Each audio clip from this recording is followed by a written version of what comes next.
Since the 1940s, when we first started doing nuclear testing, UFOs all of a sudden appeared and were very interested in the types of energy discharges that were taking place.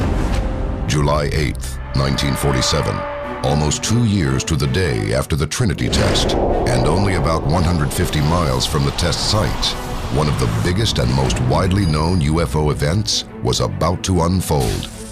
Why would the aliens go to Roswell? You look at what the Roswell Army Air Force Base was. B-29 bombers that dropped nuclear weapons over Hiroshima and Nagasaki. It was the home base, the first nuclear weapons base. Could the heat which emanated from the detonation have given alien nations a telltale sign of advanced human activity on Earth? These aliens didn't come looking for us. We ultimately called out to them by detonating these nuclear weapons. So ultimately, whatever happens to us is kind of our own fault. The connection between our use of atomic weapons and first contact would not be made until the mysterious Blue Planet Project book surfaced more than 30 years later. The book reveals the truth behind secret experimentation, abductions, and the rise of underground alien cities that had already been carried out, and all of this without the public's knowledge. The Blue Planet Project is a compilation of notes from somebody who had seen some inner workings of the alien and government infrastructure. It literally is the holy grail, the Bible of UFO conspiracy.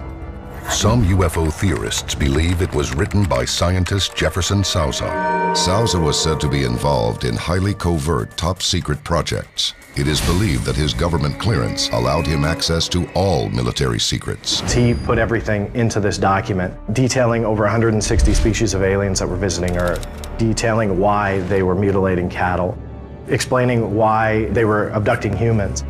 But Sousa himself has never been found. No one's been able to really talk to, find, or verify that Jefferson Sousa even existed. Whether or not he worked for the government or military, there's been no evidence that's ever surfaced. We hear stories of people who chose to be a whistleblower and come out of some classified project and raise their hand and say, yes, I was working on a UFO, and then they disappear. You can't talk about it, because if you do, you will die. And that's the whole premise of what one scientist says about the Blue Planet Project. He's a rogue scientist right from this committee. No one can deny that the stories have a terrifying message, and if proven true, will change the course of mankind's future forever. But as we delve deeper into the document, we uncover a more sinister plot. Coming up next, the Blue Planet Project exposes a supposed government cover-up of epic proportions, an underground base where the unthinkable is carried out, and a shadow government that will do anything to silence those who know the truth. This is Unsealed Alien Files, exposing the biggest secret on planet Earth.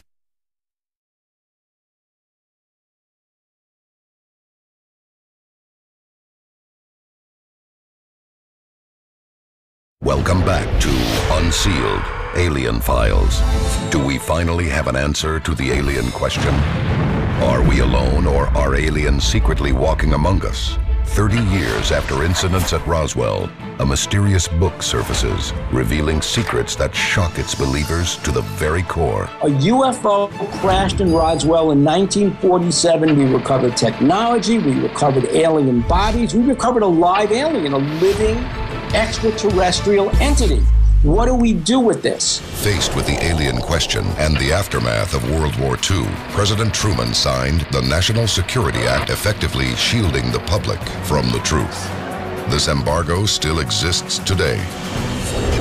Unsealed Case File, The Shadow Government.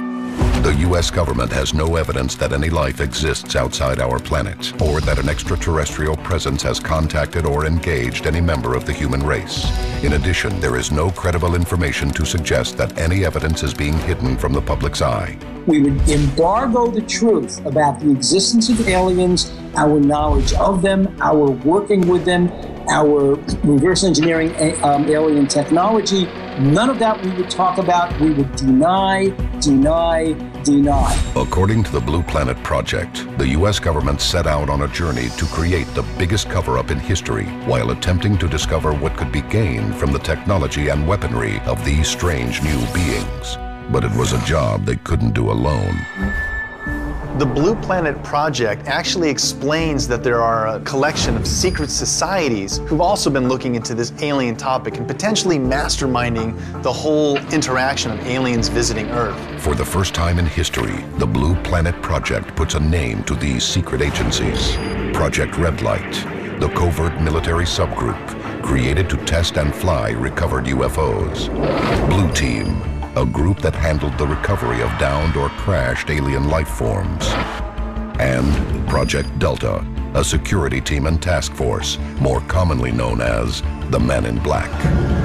But no group is more notorious than the one behind all the others, the infamous Magic Group, also known as MJ-12. I think the closest to a secret society that's keeping the lid on the UFO cover-up would be the Majestic 12 organization. The MJ-12 was basically formed out of the NSO, National Security Organization, as a means to deal with this interaction with extraterrestrials or interdimensionals that were interacting with us. Their response was to come up with a commission of people to interact with these things and make all the decisions. All the decisions of what happened between alien and human interaction left to 12 people. If that's true, that's scary. According to the author of the Blue Planet Project, MJ-12 is comprised of scientists, military leaders, and government officials, including luminaries such as former U.S. Defense Secretary James Forrestal. If the document is proven true, this group was able to hide the alien reality from the public and lay the groundwork for a hidden agenda that continues to this day. To keep the truth secrets, MJ-12 has been implicated by UFO theorists in everything from covering up Roswell to countless alleged murders, disappearances, and so-called accidents of those considered a threat to national security, even if those threats were their own members. Leading UFO specialists point to former Secretary of Defense James Forrestal. Reports state President Truman himself asked Forrestal to step down when he openly objected to the secrecy about the alien problem. On the morning of May 22, 1949, James Forrestal was found dead after plunging mysteriously from the 16th floor of his hospital room. The official report declared only that he had died from a fall. To this day, the government has categorically denied the existence of MJ-12. But recently, 2 documents have surfaced claiming that MJ-12 and their hidden agenda is very real. I've actually found the evidence that these secret groups do exist and that they are operational and they're doing exactly the job they're designed to do. Keep the UFO secret while investigating UFO technology. I don't need to believe it. The evidence is there. It is evidence sustainable in a court of law. But the most disturbing piece of information hidden within the document points to an unimaginable possibility. In the 40s, there were reports where actual coordinated landings of extraterrestrials took place with our U.S. Air Force, and certain treaties were actually formed with various alien races, where they agreed to give us access to technology. And the reason I really do believe that we have some sort of interaction with these species is during the time of those experiments, our industry skyrocketed, starting in like the 1945, 1947. A lot of people will say, yeah, it's because of the war. But we're talking about technologies that hadn't existed before. How did that happen? We have access to these extraterrestrials to help us with our technology, but what are we giving them? Next, we find out what our government allegedly traded for the secrets to advanced alien technology. What was that agreement? Whose base really is this? And finally get a glimpse of who or what is behind it all. Large bulbous eyes, bald head, they are beings that come and take you in the night. This is Unsealed Alien Files, exposing the biggest secret on planet Earth.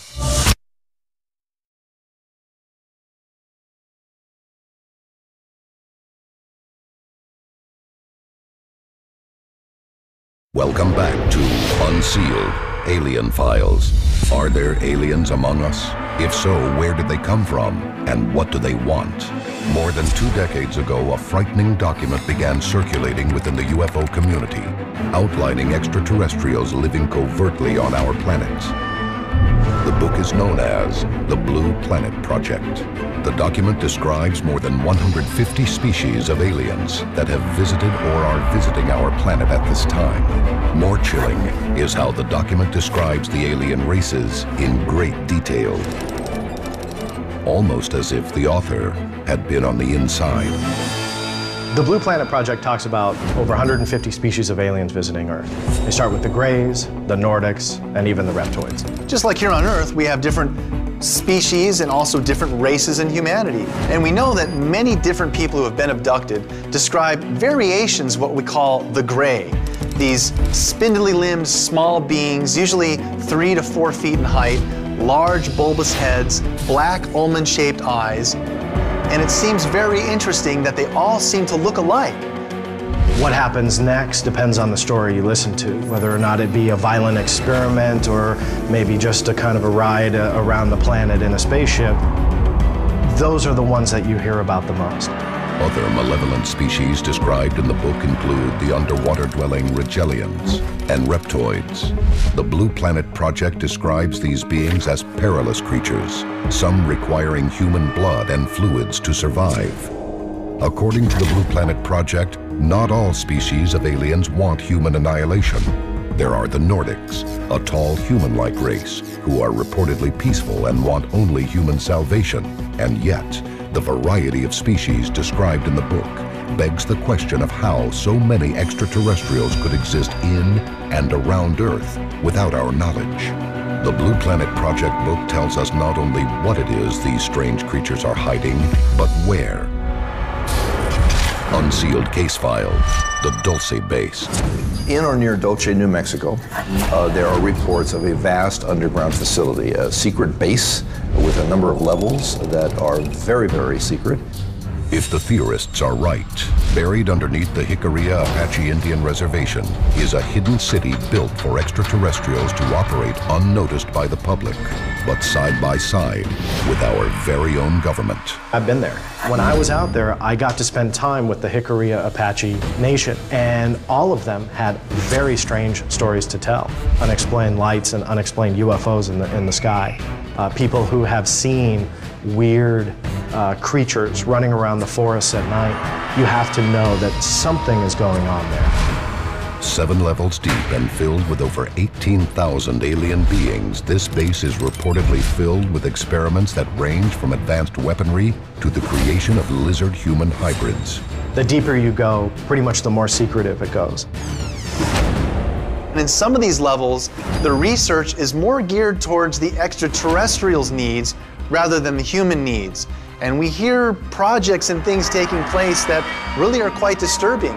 Potentially a vat of human body parts where these extraterrestrials soak to ingest nutrients through their skin. Levels where there are in vitro fertilization or test tube versions of extraterrestrials literally being grown. Are these things actually possibly taking place on a base here on Earth? According to the Blue Planet Project, this pact between the U.S. military and the alien races allows for human mind control experiments, alien housing, genetic testing, and cold storage of humanoids. What it would come down to is it depends on what the actual pact was between our military and this race of extraterrestrials. What was that agreement? Whose base really is this? Did we have a choice in the pact, or were we forced to do it? There's no set story on exactly how this transpired. The only part of the conspiracy that's really out there is that it transpired. We agreed to let them abduct a certain percentage of our population for medical research, for experiments that they were interested in. Now what happened was that they broke that treaty and started to abduct many more people than we had originally agreed to. Tales of experimentation recount stories of pain, torture, and never-ending fear. These are human abductees we're talking about. And if the Blue Planet Project is right, then this could be anyone, including my family, your family. No one's safe. But what was the purpose of this experimentation? The Blue Planet Project book provides an unsettling answer. As the author of the Blue Planet Project tells us, there are various reasons for these abductions, but the most important one does seem to be reproduction. We have aliens abducting us and doing all these experiments, including interbreeding with humans. Why would they do that? Why breed a human and an alien together? And the only answer that I can come up with, and that seems very evident in this book, is they're trying to keep their species alive. They're trying to reproduce. But the real concern may be what will be done with the human race once they find what they need from us. When we come back, if the Blue Planet Project recounts the truth, then what does that mean for the human race? Does the secret alien agenda for mankind involve cooperation or extinction? And what is the government planning that every human on Earth needs to prepare for? This is Unsealed Alien Files.